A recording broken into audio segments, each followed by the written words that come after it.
என் பெயர் சுகாசினி. எனக்கு இப்போது 19 வயதுதான் ஆகிறது.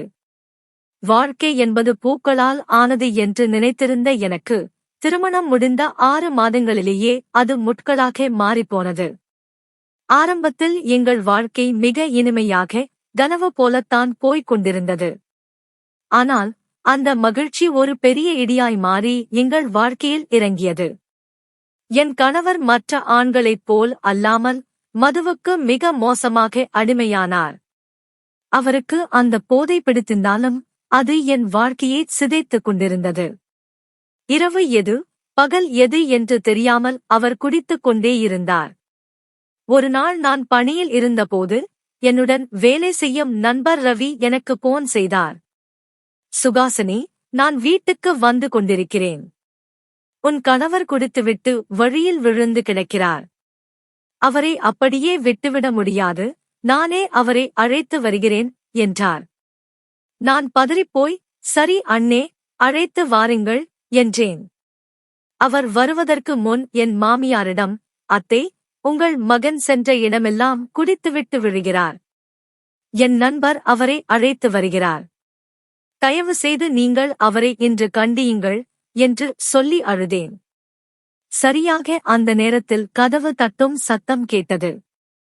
நான் ஓடிச் சென்று கதவைத் திறந்தேன். என் கணவர் ரவியின் தோளில் அப்படியே சாய்ந்து கிடந்ததைப் பார்த்தவுடன் என் நெஞ்சு பதறியது. என்ன ஆயிற்று என் கணவருக்கு என்று கேட்டபடியே ரவியுடன் சேர்ந்து அவரை அறைக்குள் அழைத்துச் சென்றேன். ரவி ஒரு கையைப் பிடிக்க, நான் ஒரு கையைப் பிடித்து மெத்தையில் அமர வைத்தோம். ஆனால் அவரால் அமரக்கூட முடியவில்லை, அப்படியே சரிந்து விழுந்தார். அவரை தாங்கிப் பிடிக்கும் அந்த அவசரத்தில் என் புடவை சற்று விலகியது. ரவி அதை பார்த்தும் பார்க்காதது போல் இருந்தார். ஆனால் அவருக்கு பயங்கரமாக வேர்த்து கொட்டியது. ஏன் உங்களுக்கு இவ்வளவு வேர்க்கிறது என்று நான் ரவியிடம் கேட்டேன். அவர் ஒன்றும் இல்லை என்று கூறி என்னை உற்றுப் பார்த்தார். அப்போதுதான் என் உடையின் நிலையை உணர்ந்து நான் அதைச் சரி செய்து கொண்டேன். சரி சரி, அமருங்கள், சாப்பிட்டுவிட்டுச் செல்லலாம் என்றேன். அவர் எழுந்திருக்க முயன்றபோது, அவர் கால்கள் என் புடவை மேல் பட்டது. அது தெரிந்தோ தெரியாமலோ நடந்தது. நான் நகரும்போது தடுமாறி அவர் மேலேயே விழுந்தேன்.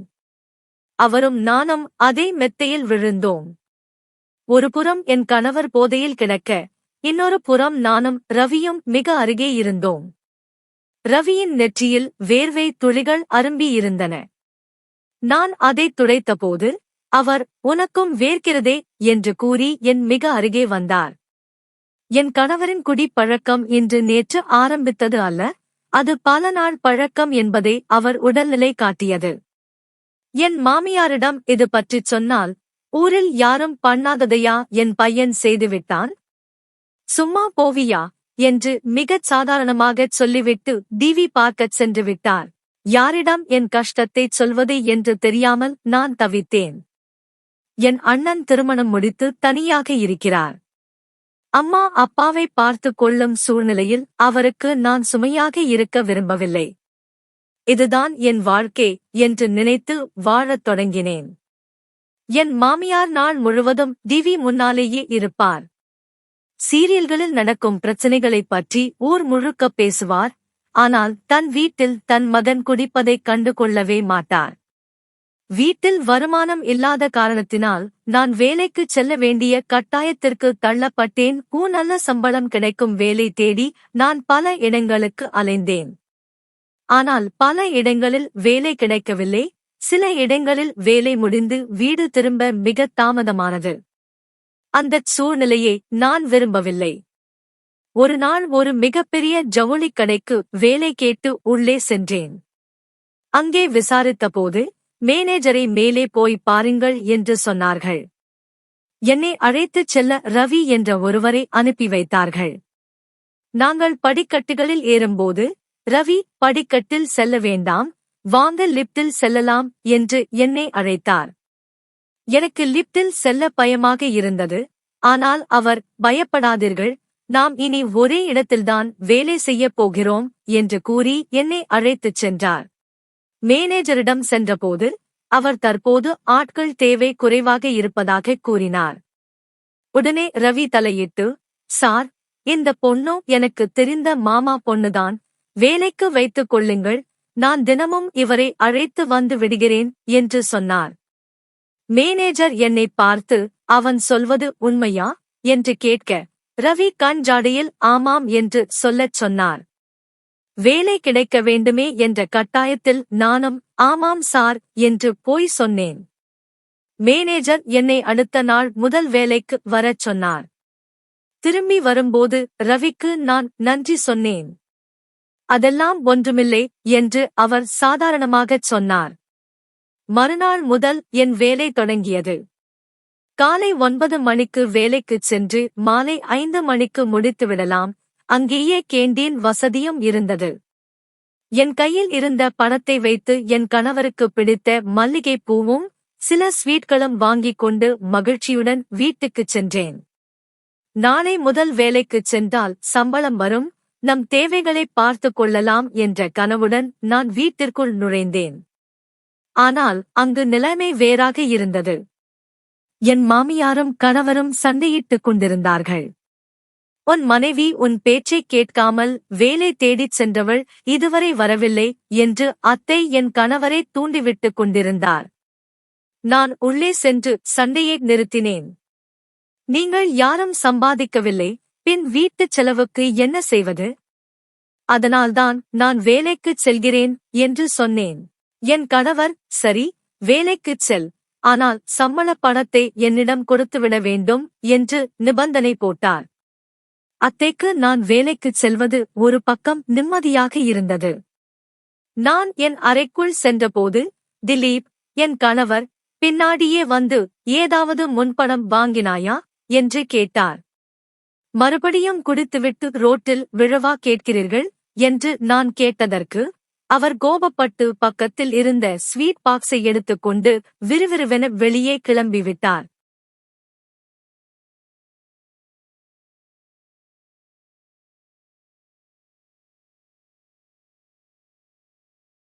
நான் கொண்டு வந்த மல்லிகைப் பூவை அவர் கண்டுகொள்ளவே இல்லை. என் கையில் அந்த பூவை வைத்துக்கொண்டு மெத்தையில் அமர்ந்து அழுது கொண்டிருந்தேன். என் மாமியார் வெளியே இருந்து, சும்மா அழுது வடியாதே, நாளை வேலைக்குச் செல்ல வேண்டும், சாப்பிட்டுவிட்டு தூங்கு என்று அதட்டினார். மறுநாள் காலை வேலை முடிந்து ரவி என்னை அவர் வண்டியிலேயே அழைத்து வந்தார். வழியில் அவர் என்னிடம், உனக்கு கல்யாணம் ஆகிவிட்டதா என்று கேட்டார். அவர் இல்லை என்றுதான் நினைத்திருந்தார். கல்யாணம் ஆகியிருந்தால் உன் வீட்டுக்காரர் உன்னை அழைக்க வந்திருப்பாரே, அல்லது நீயே பஸ்ஸில் போவதாகச் சொல்லியிருப்பாயே என்று அவர் காரணம் சொன்னார். நான் அழுது கொண்டே என் கதையைச் சொன்னேன். உன்னை 6 மாதங்களுக்கு முன்பு பார்த்திருந்தால் நானே காதலித்து திருமணம் செய்திருப்பேன் என்று ரவி சொன்னபோது என் மனதுக்குள் ஏதோ ஒன்று நிகழ்ந்தது. உன்னை முன்பே பார்த்திருந்தால் நானே கல்யாணம் செய்திருப்பேன் என்று ரவி சொன்னதைக் கேட்டு நான் அழுதேன்.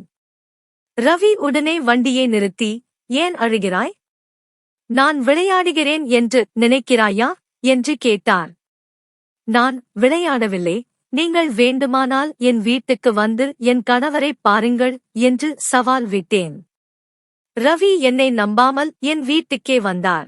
வீட்டில் என் மாமியாரை பார்த்து, அத்தை, இவர் என்னுடன் வேலை செய்பவர், நான் பஸ்ஸை தவறவிட்டதால் என்னை அழைத்து வந்தார் என்று அறிமுகப்படுத்தினேன். என் அத்தை டிவி பார்ப்பதில் மும்முரமாக இருந்ததால், சரிம்மா, காபி கொடுத்து உள்ளே உட்கார வை என்று சொல்லிவிட்டு திரும்பிக்கூட பார்க்காமல் டிவியில் மூழ்கினார். நான் ரவியை என் அறைக்கு அழைத்துச் சென்றேன். அங்கே என் கணவர் வழக்கம் போல போதையில் மயங்கி கிடந்தார். ரவி அந்த மெத்தையில் அமர்ந்தார். நான் அவரிடம் என் கதையை முழுமையாகச் சொன்னேன். திருமணம் முடிந்து 6 மாதங்கள் ஆகிறது ரவி.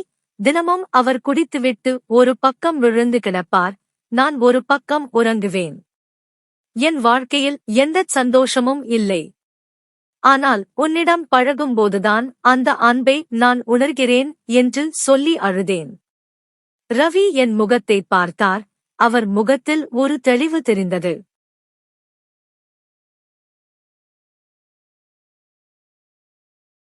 நீ கவலைப்படாதே, தினமும் நானே உன்னை அழைத்து வந்து விடுகிறேன் என்று சொல்லிவிட்டு அன்று கிளம்பினார்.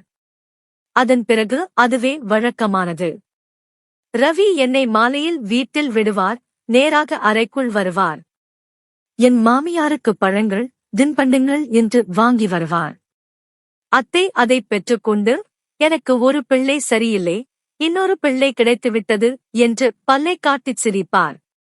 அத்தைக்கு டிவி இருந்தால் போதும், அறைக்குள் நாங்கள் என்ன செய்கிறோம் என்று கூட அவர் கவனிக்க மாட்டார்.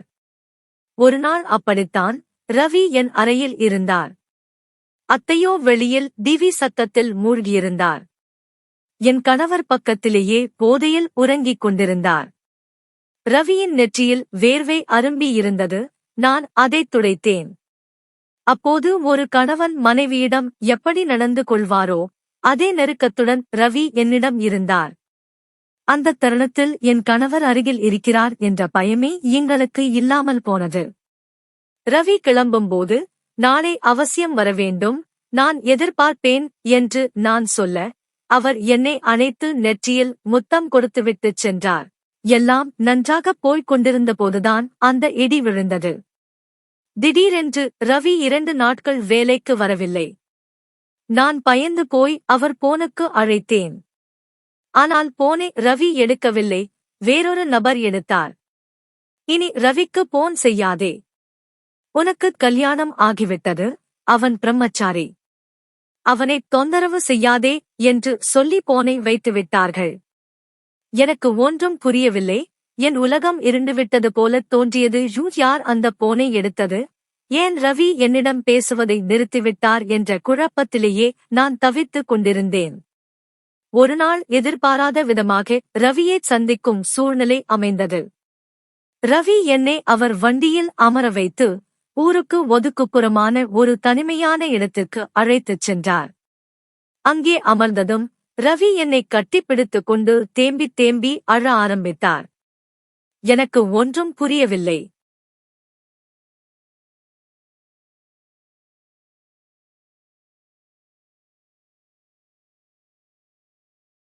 ரவி, என்ன நடக்கிறது? எதற்காவது பயப்படுகிறீர்களா? உண்மையைச் சொல்லுங்கள் என்று கெஞ்சினேன். ரவி மெல்லத் தன் அழுகையை நிறுத்திவிட்டு பேச ஆரம்பித்தார். சுகாசினி, நான் உன் வீட்டுக்கு வந்து செல்வது என் குடும்பத்திற்கு தெரிந்துவிட்டது. என் தங்கை, அப்பா, அம்மா என எல்லோரும் இதை கேள்விப்பட்டு உடைந்து போயிருக்கிறார்கள். என் நண்பர்கள் என் வீட்டில் போட்டுக் கொடுத்து விட்டார்கள். நீ அந்த பெண்ணை பார்க்கச் சென்றால் எங்களை உயிரோடு பார்க்க முடியாது என்று என் பெற்றோர் மிரட்டுகிறார்கள். ஆனால் அதைவிட என் மனதை மாற்றியது வேறொரு விஷயம் என்றார். ரவி தொடர்ந்தார். எனக்குத் தெரிந்த ஒரு அண்ணன் என்னை அழைத்து தனியாக பேசினார். ரவி, உன் பிரச்சனை என்னவென்று சொல் என்றார். நான் அவரிடம் எதையும் மறைக்காமல் நடந்த அனைத்தையும் சொன்னேன். அவர் சொன்ன அறிவுரை என் கண்களைத் திறந்துவிட்டது.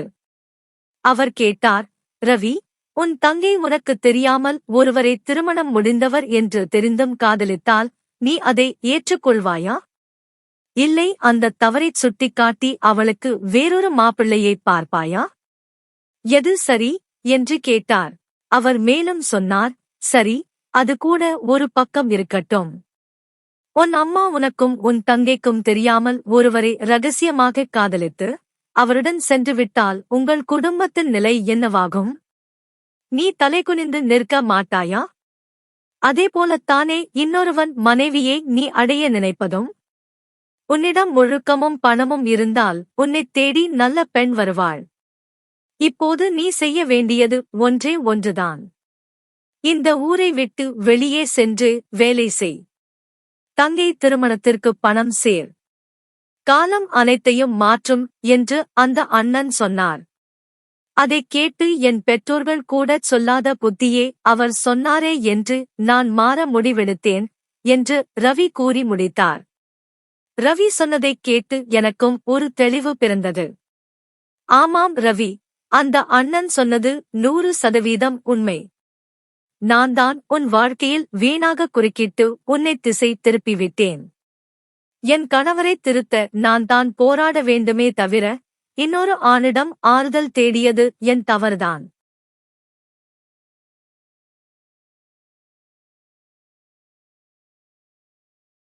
நீ உன் குடும்பத்திற்காக வாழ், நான் உன்னை தொந்தரவு செய்ய மாட்டேன் என்று கண்ணீருடன் சொன்னேன். ரவிக்கு நிம்மதியாக இருந்தது. சுகாசினி, நீ இதை புரிந்து கொள்வாய் என்று எனக்குத் தெரியும். இனி என் குடும்பத்திற்காக மட்டுமே நான் இருப்பேன் என்று கூறிவிட்டு அங்கிருந்து சென்றார். ரவி சென்றவுடன் நான் நினைத்தேன், இதுவே நாங்கள் சந்திக்கும் கடைசி முறையாக இருக்க வேண்டும் என்று. ரவி வீட்டிற்குச் சென்றதும் அவர் பெற்றோர் அவரை ஒரு வருடத்திற்கு வெளிநாட்டிற்கோ அல்லது வெளியூருக்கோ வேலைக்கு அனுப்ப முடிவு செய்தனர். ரவியும் அதற்கு சம்மதித்து கிளம்பிவிட்டார். நானும் என் வாழ்க்கையில் ஒரு புதிய பாதையை தேடத் தொடங்கினேன். இந்த கதை உங்களுக்கு பிடிச்சிருந்தா மறக்காம லைக் பண்ணுங்க. இது போன்ற விறுவிறுப்பான மற்றும் உண்மையான சம்பவங்களை மையமாக கொண்ட கதைகளை தொடர்ந்து கேட்க நம்ம மயா கதைகள் சேனலை சப்ஸ்கிரைப் பண்ணி வச்சுக்கோங்க. திருமணத்திற்கு முன் வசந்த காலம், திருமணம் முடிந்தால் மழைக்காலம் என்பது சிலருக்கு வாழ்க்கை பாடமாகி விடுகிறது. வாழ்க்கையில் சில பிரச்சனைகள் வராமல் இருக்க சிலரிடம் கேள்விகள் கேட்கக்கூடாது, சிலரிடம் பதில்கள் சொல்லக்கூடாது, சிலரிடம் பேசவே கூடாது. நண்பர்களே, மீண்டும் ஒரு நல்ல கதையில் சந்திப்போம். உங்கள் ஆதரவிற்கு நன்றி. வணக்கம்.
நீங்கள் உங்களை முழுமையாக மாற்றிக் கொண்டீர்கள் என்று எனக்கு தோன்றும் நாளில் நானே சம்மதம் சொல்வேன் என்றாள். சில மாதங்கள் கடந்தன. கதிரவன் நகரத்திற்கு திரும்பி தன் வேலையில் அர்ப்பணிப்புடன் செயல்பட்டான். ஒருமுறை ரியாவிற்கு அவளது அலுவலகத்தில் ஒரு மேலாளரால் தொந்தரவு ஏற்பட்டபோது கதிரவன் ஒரு பாதுகாப்பரனாக நின்று அவளை மீட்டான். அவனது அந்த முதிர்ச்சியும் பெண்களின் கண்ணியத்தை காக்கும் குணமும் ரியாவின் மனதில் இருந்த கடைசி தடையையும் தகர்த்தது. வாடிப்பட்டி கிராமமே விழாக்கோலம் பூண்டிருந்தது. கதிரவன் மற்றும் ரியாவின் திருமண நாள் மேளதாளங்கள் முழங்க இனிதே நடந்தது. அன்று இரவு கதிரவன் ரியாவிடம் சொன்னான், அன்னைக்கு அந்த நள்ளிரவு பயணம் என் வாழ்க்கையையே புரட்டி போட்டது. ஒரு பெண்ணை எப்படி மதிக்க வேண்டும் என்பதை அந்த தப்புதான் எனக்கு கற்றுக் கொடுத்தது. ரியா அவன் தோளில் தலை சாய்த்து புன்னகைத்தாள். ஒரு கசப்பான நள்ளிரவு பயணம் இன்று ஒரு அழகான வாழ்நாள் பயணமாக மாறியிருந்தது. இந்த கதை உங்களுக்கு பிடித்திருந்தால் மறக்காமல் லைக் பண்ணுங்க, உங்கள் நண்பர்களுக்கும் ஷேர் பண்ணுங்க. இது போன்ற சுவாரஸ்யமான கதைகளை தொடர்ந்து கேட்க நம்முடைய மாயா கதைகள் ஆஃபிஷியல் சேனலுக்கு இப்போதே சப்ஸ்கிரைப் செய்யுங்க. அடுத்த ஒரு விறுவிறுப்பான கதையில் உங்களை சந்திக்கிறேன். நன்றி.